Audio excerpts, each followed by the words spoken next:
Missionários da Luz.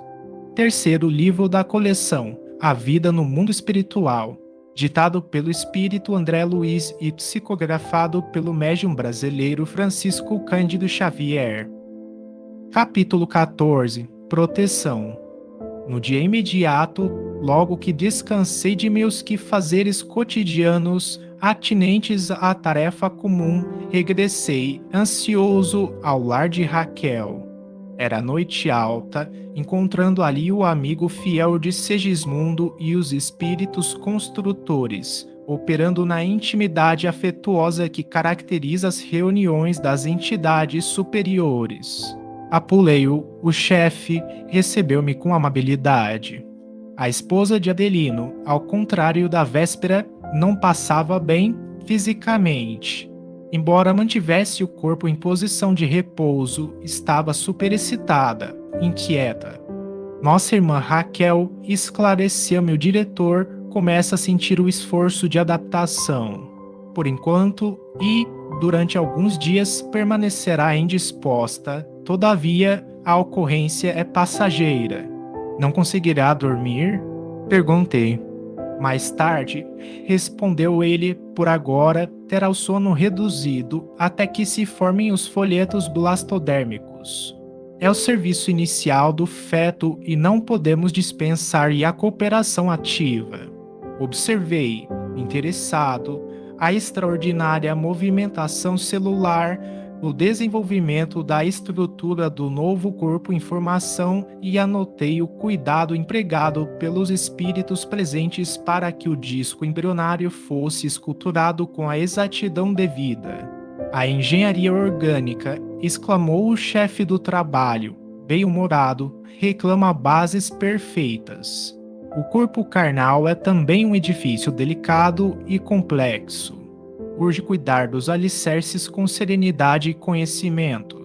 Reconheci que o serviço de segmentação celular e ajustamento dos corpúsculos divididos ao molde do corpo perispirítico em redução é francamente mecânico, obedecendo a disposições naturais do campo orgânico, mas toda a entidade microscópica do desenvolvimento da estrutura celular recebia o toque magnético das generosas entidades em serviço, dando-me a ideia de que toda a célula filha era convenientemente preparada para sustentar a tarefa da iniciação do aparelho futuro.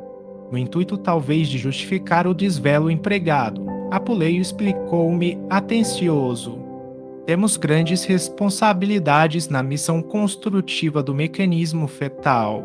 Aqui remover empecilhos e auxiliar os organismos unicelulares do embrião na intimidade do útero materno, para que a reencarnação, por vezes tão dificilmente projetada e elaborada, não venha a falhar de início por falta de colaboração do nosso plano, onde são tomados os compromissos.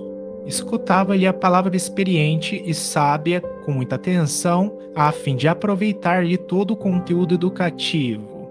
Em razão disto, prosseguiu ele, o aborto muito raramente se verifica obedecendo a causas de nossa esfera de ação.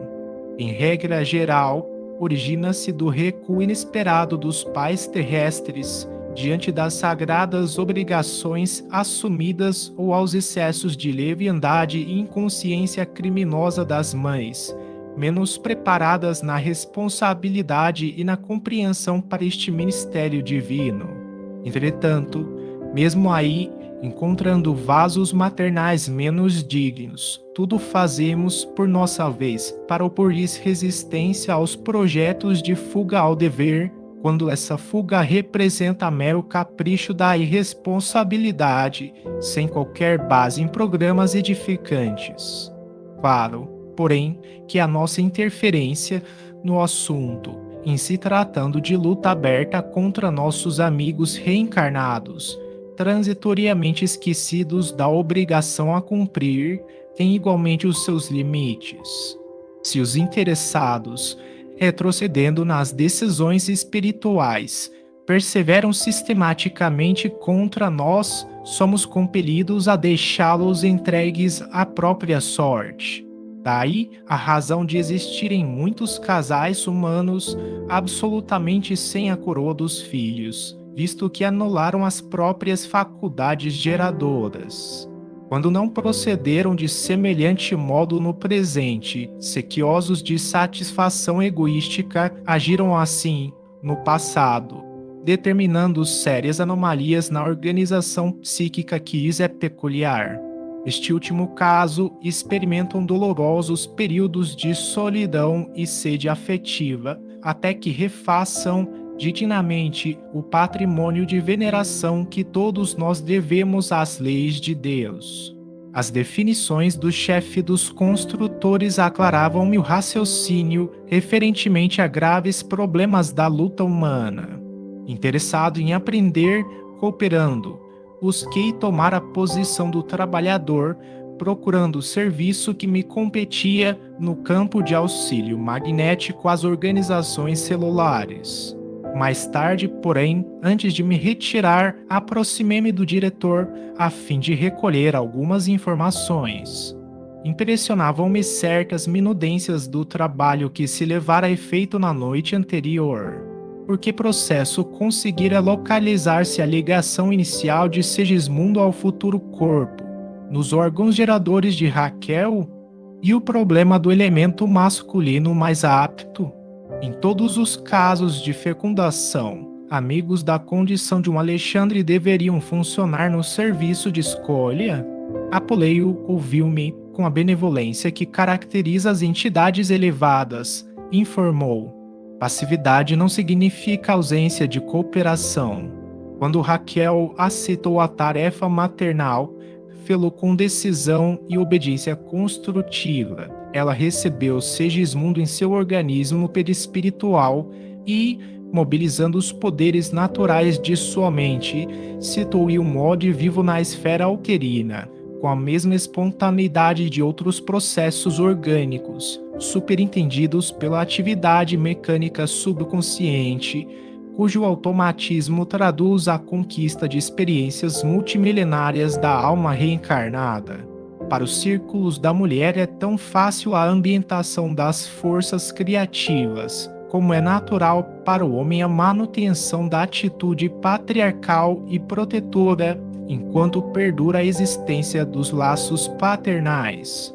Percebendo minha intenção de aproveitar os informes para pequenino esforço meu, no sentido de escrever para leitores encarnados, Apuleio acentuou. Teríamos grandes dificuldades em explicar aos homens terrestres o fenômeno da adaptação das energias criativas no útero materno nos processos da reencarnação. Por enquanto, a tendência da maioria dos nossos irmãos encarnados encaminha-se para a materialização de todos os nossos esclarecimentos. É preciso esperar mais tempo para ministrar-lhes certas informações que, por agora, seriam para eles incompreensíveis. Sorrindo, prosseguiu. Eles se alimentam diariamente de formas mentais, sem utilizarem a boca física, valendo-se da capacidade de absorção do organismo perispirítico, mas ainda não sentem a extensão desses fenômenos em suas experiências diárias.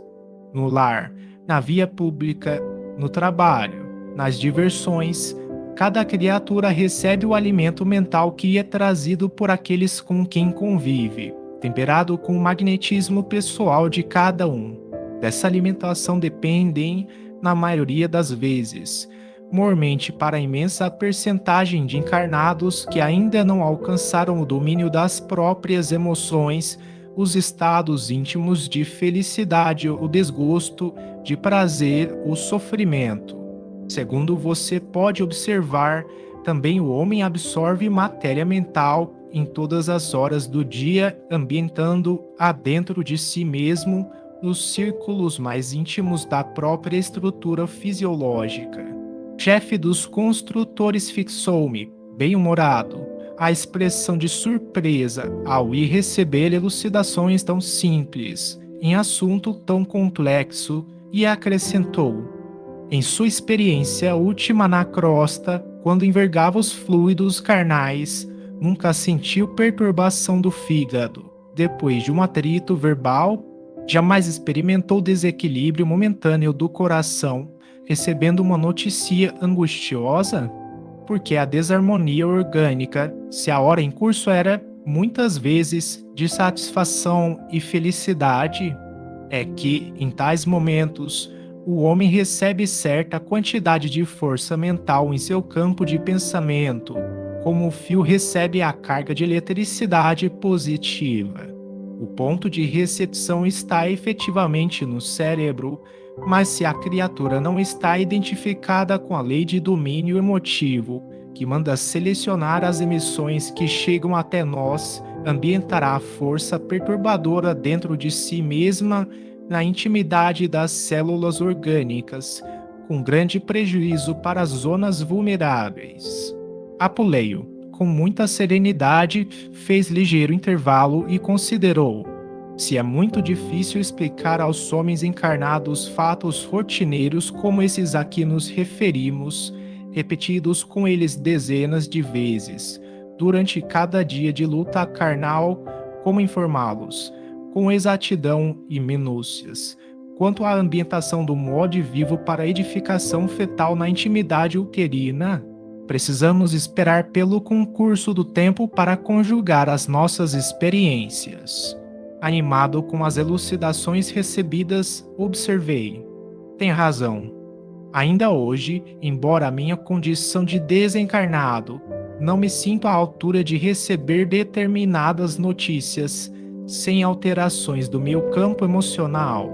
Muito bem, falou o diretor, satisfeito. É que você está fazendo o longo curso de autodomínio. Somente depois dele saberá selecionar as forças que o procuram, ambientando nas zonas íntimas de sua alma apenas aquelas de teor reconfortante ou construtivo. Em seguida, fornecendo-me a impressão de desejar manter-se dentro do assunto em exame, Apuleio prosseguiu: quanto às suas observações alusivas à colaboração de Alexandre na escolha do elemento masculino de fecundação, cumpre-me acentuar que não podemos contar em todos os casos com esse concurso, que depende do setor de merecimento. Entretanto, quando o fator magnético não procede de cooperação elevada dessa ordem, devemos considerar que ele prevalece do mesmo modo, compreendendo-se que a esfera passiva está igualmente impregnada de energias da atração. Se o elemento masculino da fecundação está repleto de força positiva, o óvulo feminino está cheio de força receptiva. E se esse óvulo está imantado de energias desequilibrantes, naturalmente exercerá especial atração sobre o elemento que se aproxime da sua natureza intrínseca. Em vista disso, meu amigo, a célula masculina que atinge o óvulo em primeiro lugar para fecundá-lo não é a mais apta em sentido de superioridade, mas em sentido de sintonia magnética em todos os casos de fecundação para o mundo das formas. Esta é a lei pela qual os geneticistas do globo são muitas vezes surpreendidos em suas observações em face das mudanças inesperadas na estrutura de vários tipos dentro das mesmas espécies. As células possuem também o seu individualismo magnético algo independente no campo das manifestações vitais. Nesse ponto, o diretor sorriu, prosseguindo: se a mulher pode exercer a sua influência decisiva na escolha do companheiro, também a célula feminina, na maioria das vezes, pode exercer a sua atuação na escolha do elemento que a fecundará. Para o que nos referimos aqui a problema de ciência física, sem alusão aos problemas espirituais das tarefas, missões ou provas necessárias. Identificando-me o silencioso gesto de interrogação, o diretor observou: sim, porque nas obrigações determinadas de certos espíritos na reencarnação, as autoridades de nossa esfera de luta dispõem de suficiente poder para intervir na lei biogenética dentro de certos limites, ajustando-e as disposições a caminho de objetivos especiais. Nesse momento, porém, nossa conversação foi interrompida. Pequeno grupo de entidades amigas pedia a presença de Apuleio fora da câmara de serviço. Muito gentil, o chefe de trabalho convidou-me a acompanhá-lo. Apresentou-se o grupo com desembaraço. Constituía-se de duas senhoras desencarnadas, amigas de Raquel e de um amigo de Segismundo, desejosos de testemunhar-lhes afeto e dedicação na experiência em curso. Vinham de nossa colônia espiritual em serviço de assistência a familiares detidos na crosta e pretendia aproveitar a oportunidade para visita carinhosa. O diretor ouviu-os, atencioso, bem-humorado, mas, com imensa surpresa para mim, observou: como responsáveis pela organização primordial do novo corpo de carne do nosso irmão Segismundo, agradecemos a atenção de todos, porém não podemos autorizar a visita a esta hora. Estamos aproveitando o escasso tempo de harmonia relativa que a mente maternal nos oferece para delicados serviços de magnetização celular mais urgente. E sorrindo, afável, acrescentou: depois do 21º dia, porém, quando o embrião atingir a configuração básica, nossos amigos podem ser visitados a qualquer hora, salientando-se que, a esse tempo, ambos, mãe e filho, conseguirão ausentar-se do corpo com facilidade. Por enquanto, nosso amigo Segismundo não pode afastar-se e a nossa irmã Raquel, ainda mesmo em estado de sono físico, é obrigada a permanecer junto de nós a pequena distância. Não há dúvida, replicou o cavalheiro de nossa esfera, não desejamos perturbar o desenvolvimento do trabalho. Sabemos que Raquel ficaria muitíssimo comovida com o nosso abraço pessoal, comentou uma das senhoras. A alegria inesperada, de qualquer modo, é também um choque. É o que precisamos evitar, replicou Apuleio, satisfeito. Desejo, todavia, fazer-lhe sentir que Segismundo necessita de amparo espiritual de todos nós. Temos recomendação de notificar a todos os seus amigos quanto à presente reencarnação dele, a fim de que venham até aqui, quando lhes seja possível, não somente para beneficiá-lo com os valores do estímulo espiritual, senão também para colaborarem com as suas vibrações de simpatia na organização harmoniosa do feto. Voltaremos na primeira oportunidade, exclamou uma das visitantes que, até ali, se mantivera silenciosa. Precisamos colaborar em benefício de Raquel. E acentuou, sorridente. Temos uma série de excursões espirituais para as próximas noites dela. Faremos tudo por oferecer-lhe um estado d'alma confiante e feliz. Diversas amigas se encontram avisadas para esse fim. Muito bem, respondeu o diretor, atencioso. Logo após, despediram-se os visitantes, enquanto eu registrava mais uma preciosa lição do plano espiritual. A sós, de novo, Apuleio esclareceu-me, bondoso. O momento que atravessamos é delicado e não podemos distrair a atenção. E, noite a noite, penetrei na câmara de trabalho reencarnacionista, aprendendo e cooperando para melhor conhecer a generosidade dos benfeitores espirituais e a sabedoria de Deus, manifesta em todas as coisas. Depois da vesícula germinal, com a cooperação magnética dos construtores para cada célula, formaram-se os 3 folhetos blastodérmicos, aproveitando-se o molde que Raquel idealizara mentalmente para o futuro filhinho, que foi aplicado sobre o modelo vivo de Segismundo, em processo de nova reencarnação. Reparei que os trabalhos dos técnicos espirituais eram, em tudo, semelhantes aos serviços que acompanhara na sessão de materialização de desencarnados. Tomava-se o concurso do interessado, valia-se da colaboração de Raquel, que, no caso, tomava a função de médium da vida, mobilizavam-se amigos, utilizava-se de recursos magnéticos, requisitava-se o auxílio direto e positivo de Adelino, o futuro pai de Segismundo, como se requeria na sessão o concurso do orientador mediúnico sobre as forças passivas da intermediária. O símile era completo apenas com a diferença de que, nos trabalhos de materialização dos desencarnados, gastavam-se algumas horas de preparação para um ressurgimento incompleto e transitório, ao passo que ali se gastariam 9 meses consecutivos para uma reencarnação tangível da alma em caráter mais ou menos longo e definitivo.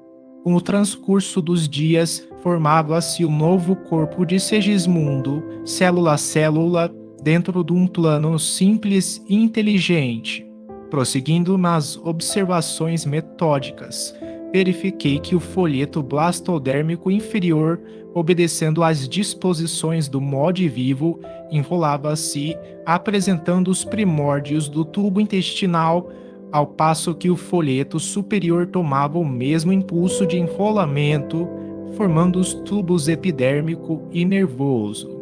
O folheto médio, assumindo feição especialíssima, dava lugar às primeiras manifestações da coluna vertebral, dos músculos e vasos diversos. O tubo intestinal, em certas regiões, começou a dilatar-se, dando origem ao estômago e às alças de várias espécies e revelando, em seguida, determinados movimentos de invaginação interna e externamente organizava, aos poucos, as estrias inferiores e superiores, constituídas de pregas, vilosidades e glândulas. O tubo cutâneo começou o serviço de estruturação complicada da pele ao mesmo tempo em que o tubo nervoso dobrava-se paulatinamente sobre si mesmo, preparando a oficina encefálica. Enquanto isso ocorria, as substâncias do folheto médio transformavam-se de modo surpreendente. E, dia a dia, eram para mim cada vez mais belas as lições que recebia observando. Então, por que disposições maravilhosas segmentam-se o cordão axial em vértebras que abraçam o tubo nervoso na parte superior e o tubo intestinal na zona inferior. O serviço dos espíritos construtores, aliado à dedicação de Herculano, revelava ensinamentos sempre novos. Não seria possível descrever-lhes as minúcias de carinho na construção da nova morada carnal de Segismundo.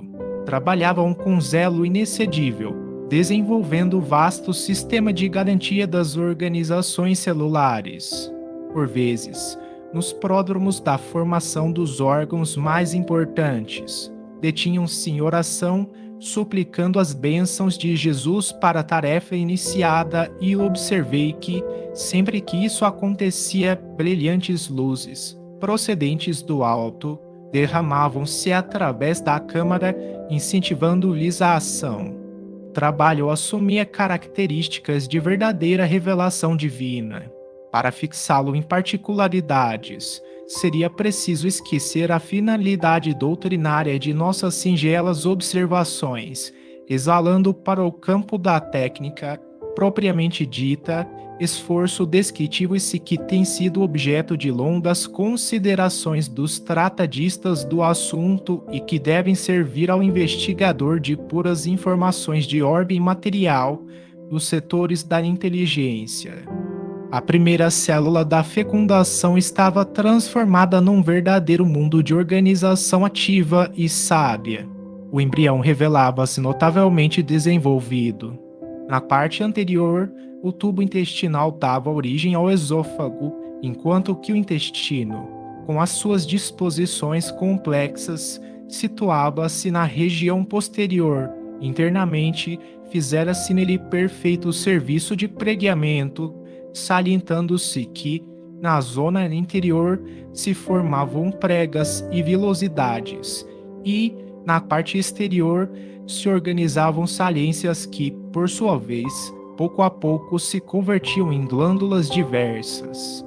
Prosseguia célere a formação dos vários departamentos cerebrais, a preparação das glândulas sudoríparas e sebáceas, os órgãos autônomos, os vasos sanguíneos, os músculos e ossos. No 20º dia de serviço, Apuleio mostrava-se muito satisfeito. Informou-me de que o trabalho básico estava pronto. Alguns cooperadores poderiam mesmo afastar-se. Para a continuidade da tarefa, bastariam 2 deles, associados ao esforço contínuo de Herculano. Nesse dia, a futura forma física de Segismundo, acomodada no líquido amniótico, proporcionou-me a perfeita impressão de um peixe. Não faltavam, para isto, nem mesmo as reentrâncias branquiais que se revelavam no feto, com exatidão absoluta, falando-nos do serviço de recapitulação em curso e das reminiscências das velhas épocas de nossa passagem pelas correntes marinhas. Na noite do 21º dia, abriu-se a porta magnética da câmara de Raquel à visitação afetiva. Não foram poucos os amigos espirituais que aguardavam um momento feliz. A futura mãezinha, desligada do corpo pela doce influência do sono, sentia-se aliviada e quase ditosa. Apuleio e os companheiros, bem como Herculano, foram cumprimentados com alegria e emoção. Alguns amigos de Adelino haviam chegado, igualmente no propósito de felicitá-lo e de prestar-lhe o concurso possível. Notei que Segismundo fora igualmente aliviado. Os fios tenuíssimos que ligam os encarnados ao aparelho físico, quando em estado de temporária libertação, prendiam-no também à organização fetal. À medida que Raquel se afastava, também ele podia afastar-se, não me sendo, porém, possível abandonar a companhia maternal. Raquel asilava nos braços carinhosos, enquanto sorria ali conosco, fora do campo material mais denso. Reconheci que a trégua se verificara para todos, com exceção de Herculano, que não arredou da câmara, mantendo-se vigilante. Os construtores, de modo geral, estabeleceram uma grande pausa no serviço, e enquanto os amigos de Adelino conduziam a planos diferentes para certas informações que eram necessárias, acompanhei o grupo que formava com Raquel e o filhinho uma assembleia de esperança e alegria. Muitas afeições reunidas conduziam-nos a ambos a extenso jardim da própria crosta e, no momento em que o sol anunciava, de longe, o seu reaparecimento no hemisfério, oramos em conjunto, louvando a bondade de Deus, que nos enchera de bênçãos o caminho evolutivo. Em seguida, reparei que muitos amigos desencarnados, ali presentes, compunham tônicos e bálsamos reconfortadores com as emanações das plantas e das flores, derramando sobre Raquel e o filhinho, fortificando-os para a luta. Era belo comprovar-lhes o carinho fraternal naquelas demonstrações de devotamento e ternura. Aprendia, extasiado, mais uma lição na esfera espiritual. Como as aves viajoras que sabem buscar longe a penugem suave para o ninho e o precioso alimento para os filhotinhos recém-natos, a alma das mães devotadas e carinhosas sabe atravessar grandes distâncias, à procura de elementos cariciosos para a formação do ninho de carne em que um filhinho bem amado deve renascer. O serviço de organização fetal prosseguiu normalmente em vista dos hábitos respeitáveis do casal, que, dia a dia, parecia mais integrado com a assistência de nossa esfera de ação. O desenvolvimento da futura forma de Segismundo compelia Raquel a verdadeiros sacrifícios orgânicos. Contudo, em cada noite, pela madrugada, repetiam-se as excursões espirituais que ela e o filho recebiam dos afetos de nosso plano. O trabalho de Herculano mereceu a cooperação de inúmeros amigos. Para a noite em que não vinham espíritos, agradecidos a Segismundo, velar pela harmonia da sua nova reencarnação, prestando a casa, aos pais e a ele os mais variados auxílios. Terminado o período de minhas observações fundamentais, também eu não voltei ao lar de Adelino com a mesma assiduidade. Não obstante continuar interessado no trabalho em processo, somente regressava à Câmara da Reencarnação de tempos a tempos, compelido por outro gênero de serviços, junto de Alexandre. Mas na véspera do nascimento da nova forma física de Sigismundo, lá compareci em companhia do meu venerável orientador, que fazia questão de cooperar para o fortalecimento maternal no momento culminante. Depois de prolongados esforços em que senti, mais uma vez, a sublime glorificação da esposa-mãe, Sigismundo renascia. Assombrado com a vigorosa assistência espiritual que a nossa esfera dispensava ao assunto, ouvi Alexandre falar comovido. Está pronto o serviço de reencarnação inicial. Trabalho completo, com a plena integração de nosso amigo nos elementos físicos, somente se verificará de agora a 7 anos. Admirado e enternecido em minhas fibras mais íntimas, envolvi-me nas preces de agradecimento que formulávamos ao Senhor, reconhecendo o tesouro divino que constitui a dádiva de um corpo carnal para nossa experiência e aprendizado na superfície da terra.